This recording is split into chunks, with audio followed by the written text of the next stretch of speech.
Hi, welcome back to my channel. My name's Krista V, and the last time I posted, I was doing a year abroad, and now I'm not doing a year abroad. I'm about to graduate in less than 24 hours. Great stuff. So I'm a philosophy, politics, economics with international study undergrad from the University of Manchester.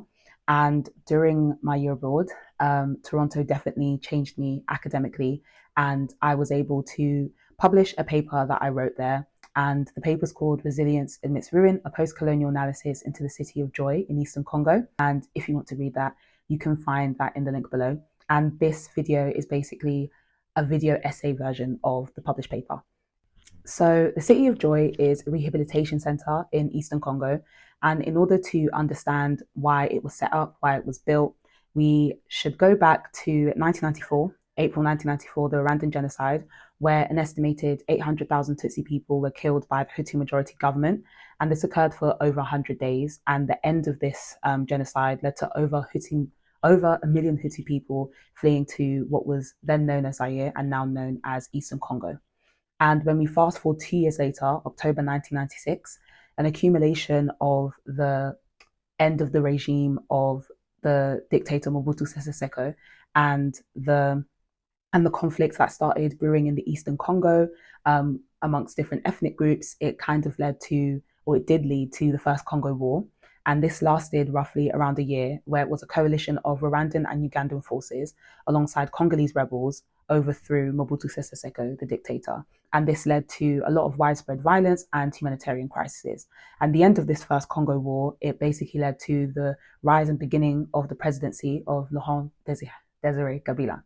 So then 2 years later, again, August 1998, we have the Second Congo War, where the President Kabila, basically turned against his Rwandan and Ugandan allies who had helped him come to power, and basically entered a war with them, also known as the African War, because it involved other countries in the African continent, such as Angola, Namibia, Zimbabwe, Rwanda, Uganda, Burundi, Chad, all on different sides. Now, even though the Second Congo War officially ended in 2002, the violence that was occurring in Eastern Congo has still continued amongst rebel groups, and especially the sexual violence that was used as a weapon of war against the women has continued. In 2008, the International Rescue Committee estimated that the war and the aftermath of the war had caused 5.4 million deaths through disease and malnutrition. And this made the Congo War the deadliest conflict worldwide since World War II. And another part of the war was also conflict minerals being a major source of funding for the war and for the continued fighting.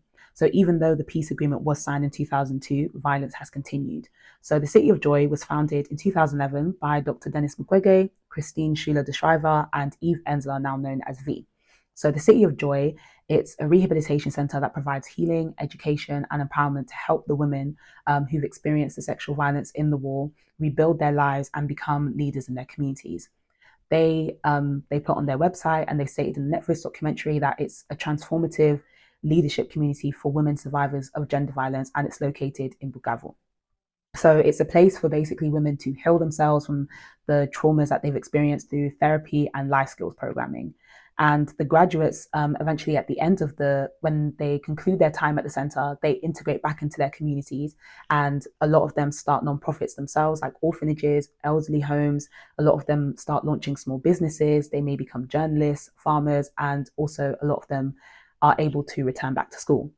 So fast forward five years later, whilst the City of Joy is operating, they create a Netflix documentary, and this documentary provides a window into the lives of the women that the center serves. This paper is basically, after watching the documentary myself and also taking a post-colonial politics class, kind of merging the two together. So in May 2011, it was found that 48 women are raped every hour in Congo. So even so many years after after the end of the Second Congo War, the City of Joy saw the necessity and the need for this rehabilitation center. And even though I wrote this paper in 2022, the statistics that were coming out then and the statistics that are coming out now kind of shows the necessity of this paper. It builds on the information available on the conflict, because it's not as if that the information isn't there. But it also builds on the information on the impact it's having on the women. It the paper, I want it anyway, to highlight the agency of Congolese women throughout this conflict as well, and the power and the leadership that they take um, in order to move past as the conflict is still going on. So the first part of the paper looks at Congolese women as subaltern women. Now, the term subaltern was coined by Spivak, and the definition means someone who is socially, politically, and geographically excluded, and they are marginalized and seen without human agency. So this was originally discussed describing people marginalized by colonial power structures and also patriarchy. So it leaving certain women voiceless and oppressed, and obviously focused in a post-colonial context. These women's identities and experience are silenced by the dominant narratives that are operating in our society. And in a paper that I read, Dina Georges adds on to this and explains how the ability that people should have to act out and speak out against oppressive systems, domination, does not necessarily belong to subaltern women because of the structures that are operating in our society. So, using Spivak's framework, there are kind of three ways that I saw in the documentary where women in Eastern Congo can be seen as subaltern women. So, socially, it was seen in the documentary that some families tended to reject the women after they've been assaulted, especially in some cases when they fell pregnant. And the City of Joy, that rehabilitation center, is sometimes the only place that these women can go, leaving them isolated and excluded from their communities or different parts of society. And the City of Joy Rehabilitation Center, by the end of their time there, allows them to reintegrate back in society and become leaders of the communities themselves. Politically, we can see how the women are excluded when either struggling to voice their experiences in a political arena, but also in a documentary, there's an example of women who are unable to go to the police due to the officers either being the perpetrators of the assault or the lack of resources in that sector, which leave officers unable to provide justice for the women. So in the documentary, there was a young teenage woman who reported an assault, and the perpetrator was a police officer, and he conveniently was able to escape custody.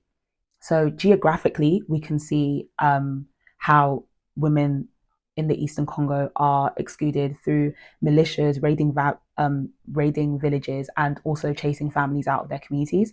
In July 2023, it was found that 2.8 million people were displaced across provinces in Eastern Congo, such as North Kivu, South Kivu, and Ituri since March 2022. At this point, we've kind of understood how Congolese women can be seen as subaltern women. And another aspect of being a subaltern woman, which is seen in post-colonial theory, is how a lot of people end up speaking on behalf of the subaltern women because of them being voiceless and marginalized and silenced. So in the documentary, we see this with Dr. Denis Mukwege. For no one that knows Dr. Denis Mukwege, research him. He's an amazing person. He's a Congolese gynecologist. He's won the Nobel Peace Prize, and he founded the Panzi Hospital, where survivors of the extreme sexual violence that occurs in the Eastern Congo are surgically treated due to the violence that they experience. And obviously, he's one of the founders of the center as well. Another person that we see speak on behalf of the subaltern women is Christine Schuler de Schrijver. I also encourage anyone to watch her TED Talk as well, that was released in February 2024. And people, even stepping out of the documentary, we can see people speak on behalf of the subaltern women on social media now. We see it with TikTok, Instagram. We even see it when people are out protesting. We can even see it right now in this video that loads of people can speak on behalf of the subaltern women in order to advocate for them. And this is obviously extremely beneficial in terms of spreading awareness and creating change and momentum. But in the paper, I explain how Dina Georges provides an alternative where the subaltern women, people can speak on behalf of her, but also they can perform self-advocacy. So we should also be prioritizing listening to the stories of subaltern women in the Eastern Congo, and bear witness to their dilemmas as they speak. And the City of Joy, when watching the documentary, I feel like really represents this idea of self-advocacy, because the idea of the center itself was homegrown. The City of Joy is a grassroots organization, and the survivors of the sexual violence themselves birthed the idea. And Congolese women, you can see, actually make up a lot of the staff in the rehabilitation center. And what the women stated that they wanted the most was a place to live in community so that they could heal, a place to turn their pain into power. And the rehabilitation center basically supports the women's visions and plans and desires to make them leaders of their own movement. And you can find it in the website of the City of Joy as well. One of the guiding principles of the center is to tell women to tell their truth and raise your voice and know your rights. And I think from that, self-advocacy is the purest form of knowledge, is the purest form of truth that we can gain when trying to truly understand what's happening in the Eastern Congo. Which is why Christine Sheila de Schrijver says in her TED Talk, grassroots women know what they need. They don't need direction or coercion from outside funders. They need resources and respect. In the paper, there's a part where I kind of take a turn to unpack what Georges meant by the subaltern's desire being ideological. And that's just in general, our desires, our interests, our needs, our motivations can be ideological, as they can be based on dominant discourse or Western colonialist ideals, just simple societal conditioning.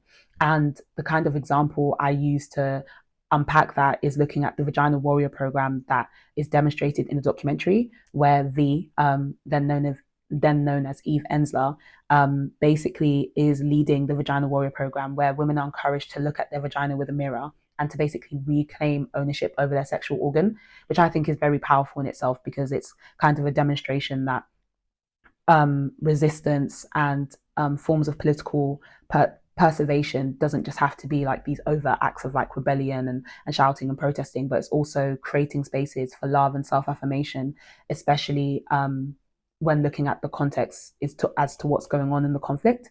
And kind of going back to what I say in the paper, is a person from a Western background leading that program in a documentary, obviously the question can come up if that's reflective of the native forms of knowing that native forms of knowing in Congo. And I kind of argue that basically against that, basically saying that there's evidence of native forms of knowing and resistance, despite that program obviously being led by a white presenting person at that time in the documentary. When you research the City of Joy, and you can find that out in the rest of the documentary as well, the programs that are occurring in the City of Joy are homegrown and are continued and maintained by Congolese women themselves. And some of these women end up being people who went through the center, who experienced that sexual violence, who have gone through those healing programs. Also point out, we can clearly see native forms of knowing and resistance in the center, when on the website, again, they say that one of the 5 tenets of the City of Joy is art, theatre, music, dance being critical to recovery. So, and you can see that in the documentary, where a lot of the women are singing native songs and dancing even after discussing their traumas, and even when they are suffering, whether it be at the beginning of the program, whether it be at the end of the program, whether it be during their journey, they still sing and dance. And in the paper, I kind of relate that to kind of anti-colonial theory, specifically with Frantz Fanon, and how he speaks on the power of dance in the colonial world, and how in a lot of indigenous cultures, dance and singing protects and empowers you and heals you, and it's a form of liberation and freedom. And yeah, I feel like the City of Joy, specifically those parts in the documentary where women are still singing and women are still dancing together, even City of Joy, they've put on their website kind of encouraging other people to even dance with them as a form of resistance, as a form of empowerment and liberation. I feel like that ultimately shows how, it's quite an epitome of native forms of knowing and resisting. So the second part of this paper looks at the impact of extractivism on Congolese women. And in order to kind of understand, we need to start from, I guess, what is being extracted from the Democratic Republic of Congo. And I've decided to choose this quote by Professor Wizenbuka, who is a Congolese professor himself. And he says, "The Democratic Republic of Congo is a geological scandal. It covers an area of 2.3 million square kilometers, holding more than 1,100 different kinds of minerals, covers 56% of Africa's forests, and that makes it the world's second largest reserve after the Amazon. It has a vast energy of resources. The Inga Dam alone has a production potential of 10% of the world's capacity. The Democratic Republic of Congo ranks first in the world in terms of reserves of cobalt, third in holding of iron, second for copper, first for industrial diamonds, and fifth for colts. Again, to put into context as to what that is providing us in society, that means we're talking about electric toothbrushes, cars, laptops, tablets, computers, phones, vapes, solar panels, which I think is really ironic and very poignant to say as we move towards more sustainable practices and looking to use more renewable resources. And it kind of puts into context that in order for that to happen, people need the Democratic Republic of Congo, if that makes sense. So now to put that into historical context of how the Democratic Republic of Congo has always been a country that people needed in terms of resources, we can look at the history of Belgian rule in the Democratic Republic of Congo, where Congolese people experienced severe violence under King Leopold to extract copper and other natural resources such as rubber, and Congolese bodies were used for labor, which were coinciding with the demands of capitalism at the time, as copper was being used to make modern machinery and rubber was being used for, let's say, bike tires, car tires. And during this regime, people's hands would be chopped off as a form of punishment for not extracting enough resources. So when we put the Democratic Republic of Congo and extractivism into historical context, in terms of past, present, and future, I conclude in the paper that the Democratic Republic of Congo is a country of necessity. There's a lot of things that we wouldn't have if it wasn't for the Democratic Republic of Congo. So now that we kind of understand what is being extracted itself in the country, we can then understand what is extractivism. So extractivism is the accumulation of wealth through the dispossession of natural resources in different countries around the world. And what that basically means is that in order for everyone, when applying that to Congo, in order for everyone else in the world to, let's say, thrive and have their technologies and luxuries, it means that an endless, quote unquote, endless amount of resources are being taken from Congo in order for the rest of the world to function. And that is key in capitalist societies and economies. And we rarely think about the impact that has on the countries that you're, quote unquote, taking these resources from. So, and these technologies and luxuries means that companies such as Apple, Google, Microsoft, Tesla, and more are benefiting from the conflict that's happening in Eastern Congo. And this is because the war in Eastern Congo, the violence that happens in Eastern Congo, it makes the extraction process of these natural resources easier. And we can see this in different ways with whether it be a proxy war whereby rebels are taking minerals as they're enacting violence in order to sell, whether it be the maintenance of the illegal mining conditions that are happening, and just the instability as a whole. It makes it easier for companies, for governments. The instability allows the extraction process to be easier, but this extraction process is done at the expense of the safety of Congolese people.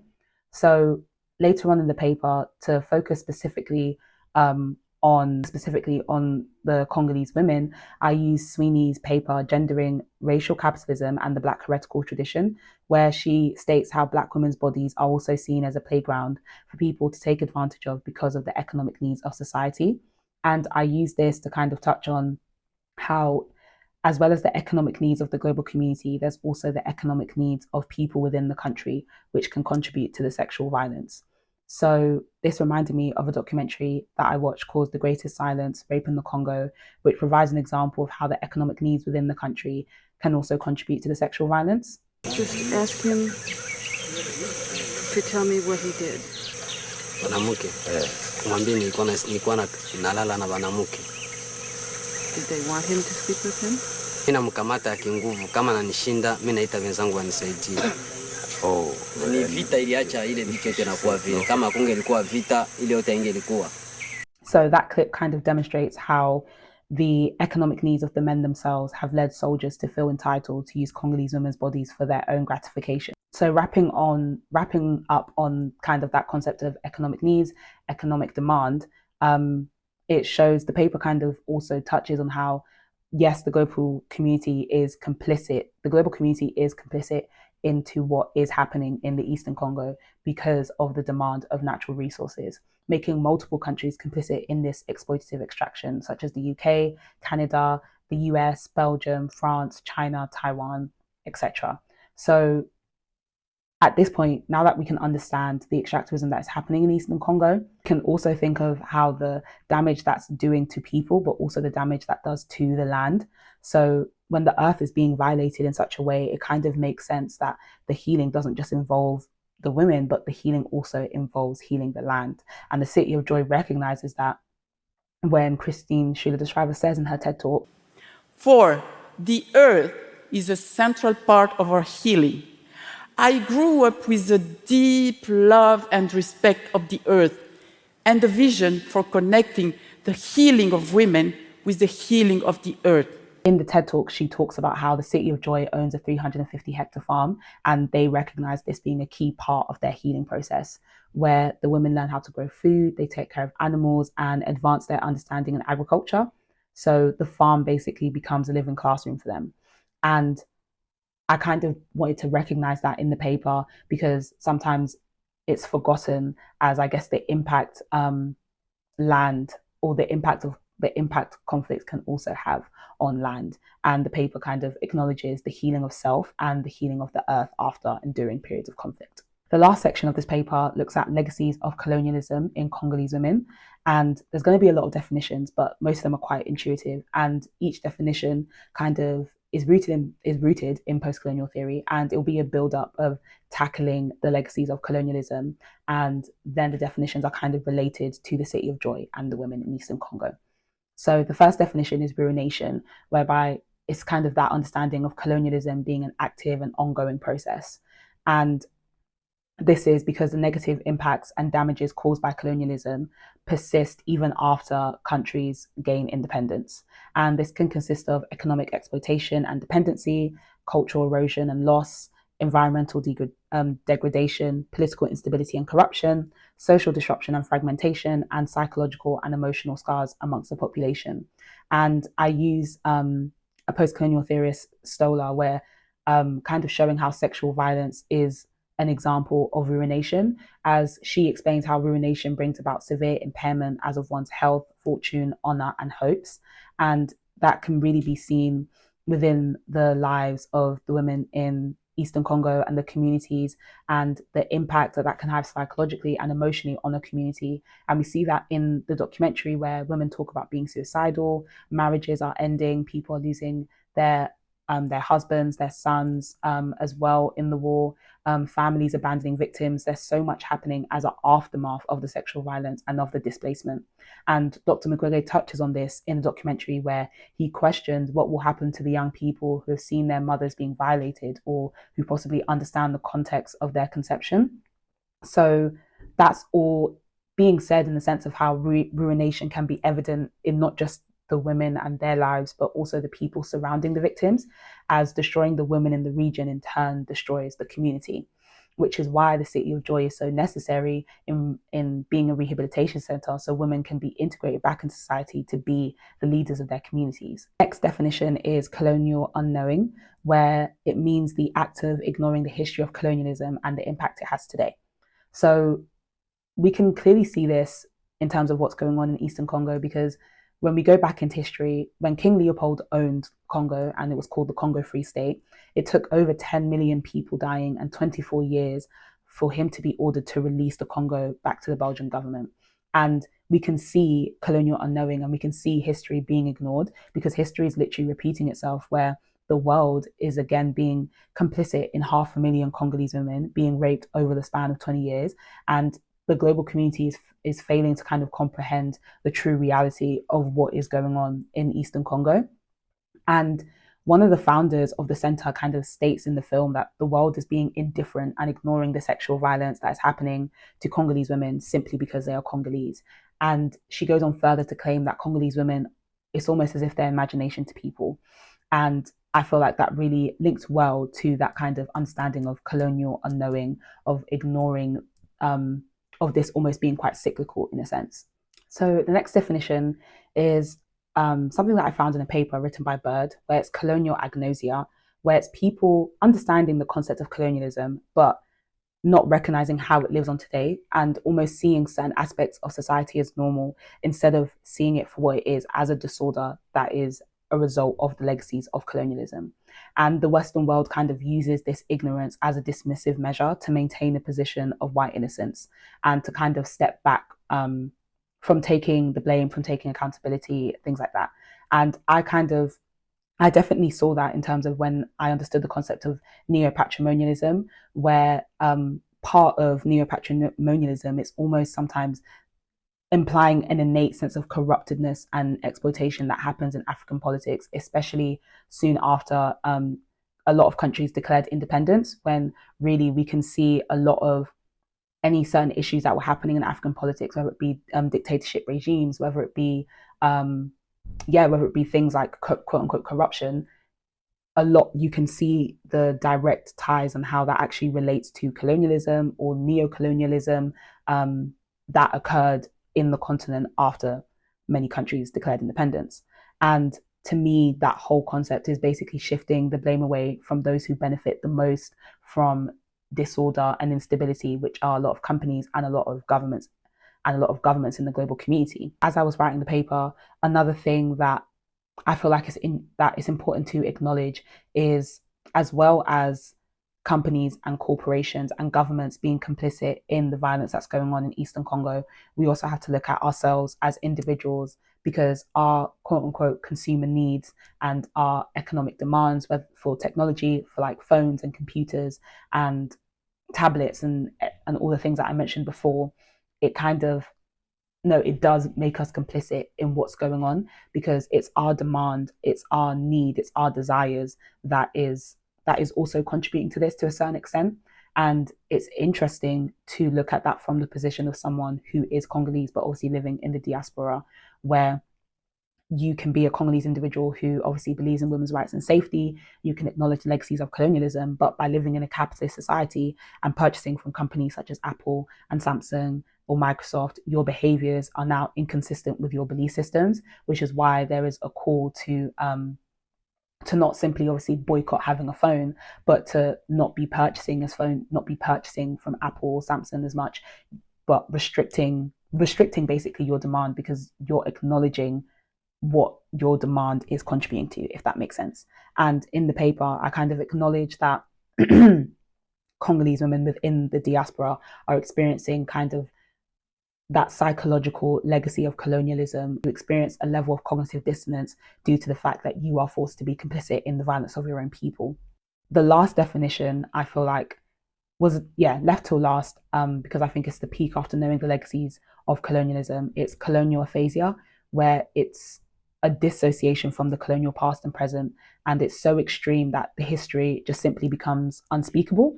And this is done through racialized and gendered normativities, where people feel unable to speak about colonial history because society has shaped us to ignore or forget it. And this can be done through the education system, media representation, political discourse. Example of that could be, like, let's say in the education system, whether that be through high school, secondary school, you're not really getting a strong understanding of, or you're not getting a lot of information in terms of colonialism and the legacies that it's having on countries till this day, in terms of media representation and what we see on the news, how things are being spoken about, how frequently they're being spoken about, in terms of even what's going on in political arenas, the discussions that are happening on an international and national scale.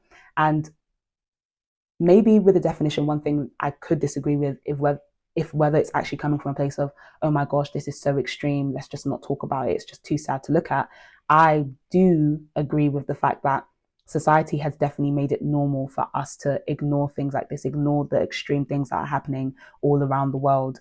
And I think a lot of that definitely is rooted in colonialism. That is why in the paper, or even the definition itself, it kind of calls people to say that it's not just about, oh, you need to remember or you need to just be aware of what's going on. Because even if you are aware of what's going on, the problem is we need to start speaking about it. We need to start spreading awareness about it. We need to build momentum about it so change can actually happen.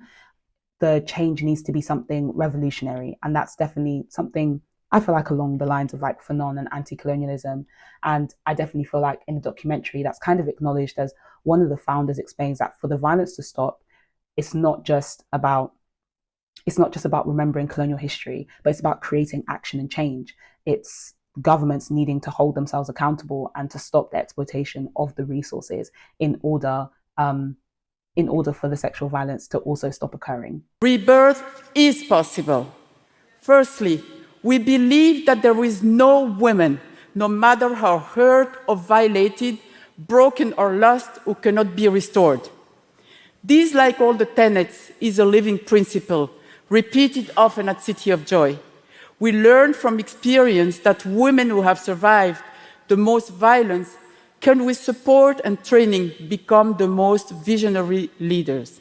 So I feel like throughout the paper, it kind of demonstrates, or it aims to highlight, how the City of Joy reflects these different dynamics of power, agency, and healing. In one light, it highlights kind of the aftermath of colonialism and the ongoing conflict, and brings awareness into as to what is going on and the extent as to what is going on. But in another light, it also shines a light on challenging different narratives of what it means to be a quote unquote victim, what it means to be a leader, and also what it means to collectively heal as a community. I think the City of Joy Rehabilitation Center, it does a great it's a great example of how to put women at the forefront, how to put the marginalized, how to put the voiceless at the forefront and empower them to be leaders and to be in control of their own story and of their own narrative.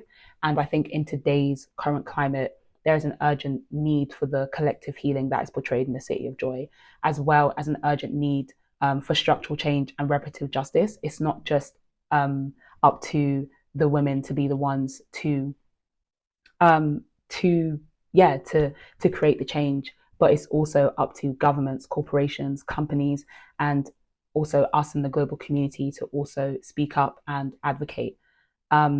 So yeah, this paper isn't just a contribution to academia in terms of it being a place of discussion, but it's also a paper that calls people to act as well, which is what this video also should be doing at the end, is calling people to feel moved, to want to make a change, to amplify the voices of the marginalized and advocate for sustainable peace building efforts in Eastern Congo.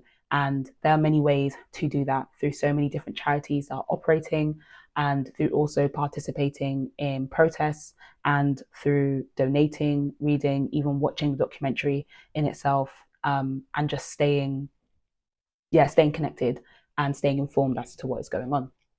So yeah, that is the video essay done.